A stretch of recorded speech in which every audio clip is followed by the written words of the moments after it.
அன்பு தமிழஞ்சங்களுக்கு தமிழ் பொக்கிஷத்தின் வணக்கங்கள்.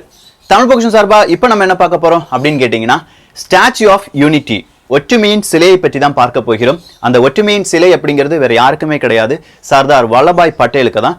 குஜராத்ல தான் அவர் பிறந்திருந்தார். அதனால அதே குஜராத் மாநிலத்துல அவருக்கு இந்த உலகத்திலேயே மிக உயரிய சிலை ஒன்று நிறுவப்படுகிறது. அந்த சிலையை திறந்து வைக்கும் நிகழ்ச்சி அப்படிங்கிறது இன்றைக்கு நடைபெற போகிறது. யார் இதை திறந்து வைக்க போறாங்க அப்படின்னு கேட்டீங்கன்னா, நம்ம பிரதமர் நரேந்திர மோடி அவர்கள் தான்.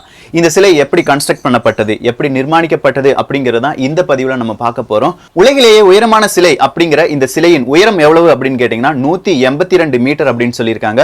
பின்னாடி நீங்க பார்க்குற இமேஜஸ் அப்படிங்கிறது இந்த உலகத்தில் மிகப்பெரிய அளவில் மிக உயரமாக கட்டப்பட்ட சிலைகள் தான். இந்த சிலைகள்ல திருவள்ளுவர் சிலை அப்படிங்கிறது மிஸ்ஸிங் தான்.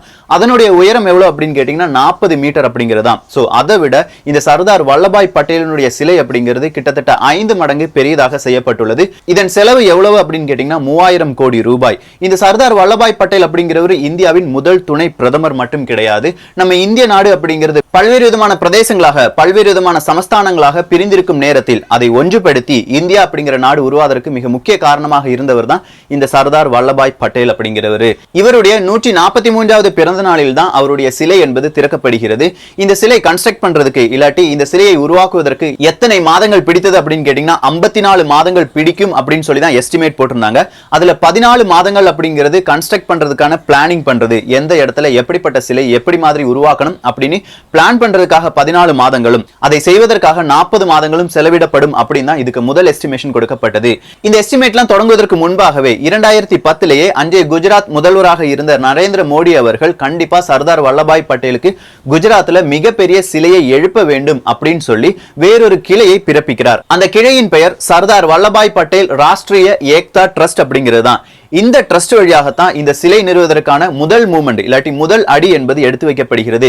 இந்த முதல் அடி என்ன அப்படின்னு கேட்டீங்கன்னா, இந்தியாவில் இருக்கும் விவசாயிகள் எல்லோரிடம் இருந்து அவர்கள் உபயோகித்த சில பொருட்களில் இருக்கும் இரும்புகளை வாங்கி கொண்டுதான் இந்த சிலையை உருவாக்க வேண்டும் அப்படிங்கிறது தான் இவங்களுடைய முதல் ஸ்டெப்பாக இருந்தது. இதற்காக இந்தியா முழுவதும் 36 கிளைகள் என்பது தொடங்கப்படுகிறது. இந்த 36 கிளைகள் வழியாக இந்தியாவில் இருக்கும் 5 லட்சம் விவசாயிகளிடம் இருந்து அவர்கள் உபயோகிக்கும் சின்ன சின்ன இரும்பு துண்டுகளை வாங்கி தான் இந்த சிலையை உருவாக்க வேண்டும் அப்படிங்கிறது தான் இவங்களுடைய ஆசையாக இருந்தது. இதன் வழியாக எத்தனை டன் இரும்பு கிடைக்குது அப்படின்னு கேட்டீங்கன்னா 5000 டன் இரும்பு கிடைக்குது. இந்த இரும்பை வச்சு தான் இந்த சிலையை செய்யணும் அப்படின்னு சொல்லி தான் இந்த movement, statue of unity movement அப்படிங்கிறது தொடங்கப்பட்டது. ஆனா அடுத்த ஒரு அறிவிப்பு வருகிறது, இப்படி கலெக்ட் பண்ணப்பட்ட இல்லாட்டி இப்படி சேகரிக்கப்பட்ட இரும்பு துண்டுகளை சிலை செய்வதற்காக பயன்படுத்த முடியாது, இந்த ப்ராஜெக்ட்ல வேறு சில பாகங்களில் இந்த இரும்புகளை நாம் சேர்த்து விடலாம் அப்படிங்கிறது அந்த அறிவிப்பாக இருக்கிறது. இதன் பிறகு இந்த ஸ்டாச்சு ஆஃப் மூவ்மெண்ட்க்கு அடுத்த கட்டம் என்ன அப்படின்னு கேட்டீங்கன்னா, சுராஜ் பெட்டிஷன் அப்படிங்கிற ஒரு பெட்டிஷனை எல்லா நபர்களிடம் இருந்து கையெழுத்து வாங்குகிறார்கள். இதுதான் உலகிலேயே அதிக நபர்களால் கையெழுத்து போடப்பட்ட ஒரு பெட்டிஷன் அப்படின்னு சொல்லலாம். இதுக்காக நிறைய விதத்துல மாரத்தான் போட்டிகள் நடத்தப்படுகிறது. இந்தியா முழுவதுமே இந்த மாரத்தான் போட்டிகள் நடத்தப்பட்டது அப்படிங்கிறது வேறொரு குறிப்பாக இருக்கிறது. இந்த மாரத்தான் போட்டிக்கு பெயர் என்ன அப்படின்னு கேட்டீங்கன்னா ரன் ஃபார் யூனிட்டி அப்படிங்கிறது தான். இது 2013 நடத்தப்பட்ட மாரத்தான் தான்.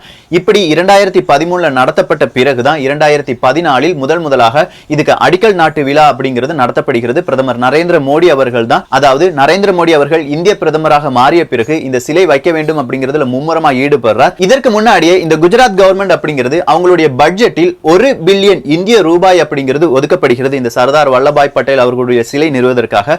2012 2013 இந்த பட்ஜெட் தான். அதன் பிறகு 2014 2015 இந்த பட்ஜெட்ல 5 பில்லியன் இந்திய ரூபாய் அப்படிங்கிறது ஒதுக்கப்படுகிறது. 2014 2015 இந்த யூனியன் பட்ஜெட்ல இருந்தும் 2 பில்லியன் இந்திய ரூபாய் என்பது மாற்றப்படுகிறது இந்த சர்தார் வல்லபாய் பட்டேல் அப்படிங்கிறவருக்கு சிலை நிறுவுவதற்காக.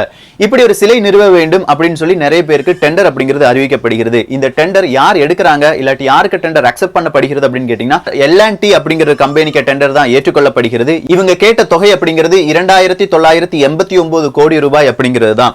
இந்த L&T கம்பெனி மட்டுமே இந்த சிலையை உருவாக்கவில்லை, அதற்கு பதிலாக சைனா கம்பெனியும் இந்த சிலை உருவாக்குவதில் மிகவும் மும்முரம் காட்டியது. இதன் காரணம் என்ன அப்படின்னு கேட்டீங்கன்னா, L&T கம்பெனி அப்படிங்கிறது அவங்களுடைய வேறொரு கிளையை, அதாவது இந்த சிலை செய்வதற்கான வேறொரு பாகத்தை சைனா கம்பெனிக்கு தான் கொடுத்திருந்தாங்க. இந்த பாகத்தில் இந்த சிலை வடிவத்தில் என்னெல்லாம் விஷயம் வருது அப்படின்னு கேட்டீங்கன்னா, இந்த சிலையின் மீது செம்பு பூச வேண்டும். அப்படி இருந்தாதான் இது ஒரு மாதிரி ஒரு நேச்சுரல் லுக்கிங்க்கு வரும். அதனால இந்த ஒரு ப்ராஜெக்ட் மட்டும் யாருக்கு கொடுத்தாங்கன்னா சைனா கம்பெனிக்கு கொடுத்தாங்க. அந்த சைனா கம்பெனிக்கு பேர் என்ன அப்படின்னு கேட்டீங்கன்னா TQ ஆர்ட் ஃபவுண்டரி அப்படிங்கிறது தான். இதனால தான் சைனாவை சேர்ந்த பல நபர்களும் இந்த சிலையை செய்வதில் தொழிலாளியாக மாற்றப்பட்டார்கள் என்பது வேறொரு செய்தியாக இருக்கிறது. இந்த சிலை அப்படிங்கிறது குஜராத் மாநிலத்தில் நர்மதா ஆற்றின் நடுவில் சரோவர் டேமில் இருந்து 3.2 கிலோமீட்டர் தள்ளி இருக்கிற சாதுபெட் அப்படிங்கிற இடத்துல தான் அமைக்கப்படுகிறது. சோ இந்த மாதிரி ஒரு இடத்தில் அமைக்கப்படுவதால் எப்போதுமே இயற்கை பேரிடர்களை தாங்கும் ஒரு சக்தியாக இந்த சிலை இருக்க வேண்டும். சோ இந்த சிலையை வடிவமைத்தவர்கள் சொல்லுகிறாங்க 135 கிலோமீட்டர் ஸ்பீட்ல காத்து வீசினாலும் இந்த சிலைக்கு ஒண்ணுமே ஆகாது. அதே மாதிரி 6.5 ரிக்டர் அளவுகோலில் நிலநடுக்கம் வந்தாலும் இந்த சிலையை பாதிக்காது அப்படின்னு சொல்லியிருக்காங்க. இந்த சிலையும் உலகில் இருக்கும் பல சிலைகளுக்கும் உள்ள வேற்றுமை என்ன அப்படின்னு கேட்டீங்கன்னா, மீதம் இருக்கும் சிலைகளுக்கு கால் பகுதியை பாருங்க, 2 காலும் ஒன்றோடு ஒன்று சேருவது போலயோ இல்லாட்டி 2 கால்களுக்கு நடுவே துணி சுத்தி இருக்கிற மாதிரியோ அப்படின்னு சொல்லி வச்சிருப்பாங்க. இதன் காரணம் என்ன அப்படின்னு கேட்டீங்கன்னா, கீழே அது ஒரே மாதிரி இருந்துச்சுன்னா அந்த பேஸ் மட்டும் ரொம்ப ஸ்ட்ராங்கா இருக்கும். இதனால நிறைய இயற்கை பேரிடர்கள் இருந்து இந்த சிலைக்கு பாதிப்பு வராம இருக்கும். ஆனா சர்தார் வல்லபாய் பட்டேலுக்கு இந்த சிலையை எடுத்துக்கிட்டீங்கன்னா 2 கால்கள் அவர் நடப்பது மாதிரியே இந்த ஸ்டாச்சு என்பது செய்யப்பட்டுள்ளது. இதனால இந்த சிலையை பார்ப்பதற்காக உலக அளவில் பல மக்களும் இங்கே வருவார்கள் அப்படின்னு சொல்லியிருக்காங்க. இந்த சிலைக்கு அடிப்பகுதி மட்டும் எவ்வளவு உயரம் இருக்கும் அப்படின்னு கேட்டீங்கன்னா சுமார் 50 இருந்து 60 மீட்டர் உயரம் இருக்குமா. நிறைய டன் இரும்பு, நிறைய டன் கான்கிரீட்லாம் இந்த அடிப்பகுதியில் மட்டுமே போட்டிருக்காங்க இயற்கை பேரிடர்களை தாங்குவதற்காக. ஒட்டுமொத்தமா இந்த சிலை செய்வதற்காக என்னென்ன பொருட்கள் யூஸ் பண்ணிருக்காங்க அப்படின்னு கேட்டீங்கன்னா 75,000 கியூபிக் மீட்டர் கான்கிரீட் என்பது உபயோகப்படுத்தப்பட்டுள்ளது. 5,700 டன் ஸ்டீல் ஸ்ட்ரக்சர் என்பது உபயோகப்படுத்தப்பட்டுள்ளது. அதே மாதிரி 18,500 டன் ரீஇன்ஃபோர்ஸ்டு ஸ்டீல் என்பது பயன்படுத்தப்பட்டுள்ளது. 22,500 டன் செம்பு தகடுகள் என்பது உபயோகப்படுத்தப்பட்டுள்ளது. இவ்வளவு உலோக பொருட்கள் சேர்ந்துதான் இந்த ஸ்டாச்சு ஆஃப் யூனிட்டி என்பது உருவாக்கப்பட்டுள்ளது. இந்த ஸ்டாச்சு ஆஃப் யூனிட்டிக்கு கிட்டேயே நிறைய பூங்காக்களும் அதே மாதிரி நிறைய விதமான கேளிக்கை விடுதிகளையும் செய்வதற்கான நிறைய ப்ராஜெக்ட் இந்த குஜராத் அரசாங்கத்தால் முன்வைக்கப்பட்டுள்ளது. இதுக்கு என்ட்ரன்ஸ் ஃபீஸ் அப்படிங்கிறது சாதாரண இளைஞர்களுக்கு 120 ரூபாயும் குழந்தைகளுக்கு அப்படிங்கிறது 60 ரூபாயும் சொல்லியிருக்காங்க.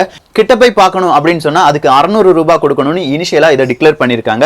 இதை சுத்தி நிறையவே டான்சிங் வாட்டர்ஸ், ரிசார்ட்ஸ், ஹோட்டல்ஸ் எல்லாமே அமைக்கப்பட்டுள்ளது. சோ ஒட்டுமொத்தமா இந்த சிலை வழியாக குஜராத்துக்கு இந்த டூரிஸ்ட் அப்படிங்கிறது இல்லாட்டி சுற்றுலா அப்படிங்கிறது மேன்மேலும் அதிகரிக்கும் அப்படிங்கிறது தான் குஜராத் அரசாங்கத்தின் ஒரு திட்டமாக இருக்கிறது.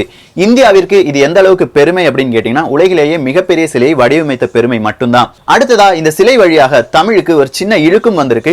அந்த இழுக்கை இவங்க கரெக்ட் பண்ணியிருந்தாங்கன்னா உண்மையிலேயே தமிழும் அங்கே பேசப்பட்டிருக்கும். இந்த சிலை திறப்பு நிகழ்ச்சிக்கு நிறைய மாநிலத்திலிருந்து முதல்வர்கள் குஜராத்தை நோக்கி பயணம் செய்து கொண்டிருக்கிறார்கள்.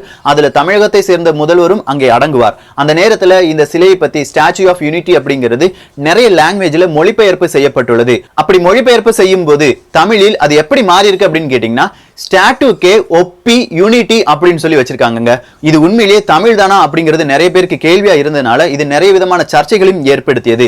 இதன் காரணமாக குஜராத் அரசாங்கம் என்ன செஞ்சிருச்சு அப்படின்னு கேட்டீங்கன்னா தமிழ்ல எழுதி இருக்கிற அந்த வார்த்தைகளை மட்டுமே அழிச்சிருக்காங்க அப்படின்னு சொல்றதை விட ஏதோ ஒரு பெயிண்ட் எடுத்து சும்மா அங்க தீட்டி விட்டுருக்காங்க அப்படின்னு சொல்லலாம். சோ இது தமிழுக்கு மிகப்பெரிய ஒரு இழுக்காகவும் பார்க்கப்படுகிறது. கண்டிப்பாக இந்த ஒரு நிகழ்ச்சியில் தமிழும் பேசப்பட வேண்டும் என்றால் தமிழ் மொழியாக்கம் என்பது மிகச்சரியாக இருக்க வேண்டும் என்பது எல்லோருடைய கோரிக்கையாகவும் இருக்கிறது. இதை பற்றிய உங்களது கருத்துக்களும் இங்கே வரவேற்கப்படுகின்றன. எல்லோரும் தமிழ் பொக்கிஷத்தில் இணைந்திருங்கள். தமிழ் பொக்கிஷம் சேனலை சப்ஸ்கிரைப் செய்யாத தோழர்கள் தோழிகள் தயவு செஞ்சு சப்ஸ்கிரைப் பண்ணிக்கோங்க. நல்லதை பகிர்ந்து நல்ல சமுதாயத்தை உருவாக்குவோம். நன்றி, வணக்கம்.